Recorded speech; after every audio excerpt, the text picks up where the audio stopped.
কথা নতুন অধ্যায়। কয়েক বছর পর গল্প এগিয়ে যাচ্ছে কথার। কয়েকদিন আগেই যখন কথার টিআরপি কমে যাওয়ায় কথা বন্ধ হয়ে যাওয়ার গুজব উঠেছিল, তখনই বলেছিলাম এখনই বন্ধ হবে না কথা। কথা ধারাবাহিকের প্রধান অভিনেত্রী সুস্মিতা দে নিজেই জানিয়েছেন এখনই বন্ধ হবে না কথা। কথাতে আসছে বড়সড় চমক, যা দেখে চমকে যাবে কথা ফ্যানেরা। অবশেষে সেই চমক আসতে চলেছে। কথার বড়সড় চমক হলো নতুন অধ্যায়, মানে কয়েক বছর এগিয়ে যাবে গল্প। মা বাবা হবে কথা এবি। কথাতে নতুন চমক আনতে খুব তাড়াতাড়ি চিত্রার পর্দাফাঁস দেখানো হয়েছে।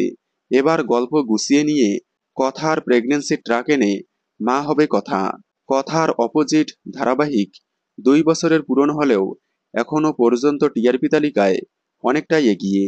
এছাড়াও সম্প্রতি অপোজিট ধারাবাহিকের দুর্দান্ত প্রোমো দেওয়া হয়েছে, যার কারণেই কথা টিআরপিতে টক্কর দিতে এই বড়সড় চমক নিয়ে আসা হচ্ছে। তবে নতুন অধ্যায়ের সাথে সাথে নতুন সময়ে দেওয়া হবে কিনা তা এখনো বলা যাচ্ছে না। নতুন সময়ে না দেওয়া হলেও খুব শীঘ্রই গল্পের ট্র্যাক পাল্টে যাচ্ছে কথার। আপনারা কথার নতুন অধ্যায় দেখার জন্য কতটা এক্সাইটেড কমেন্টে জানাবেন। কথার সকল আপডেট সবার আগে পেতে চ্যানেলটি সাবস্ক্রাইব করে পাশে থাকা বেল আইকনটি বাজিয়ে দিন। ধন্যবাদ।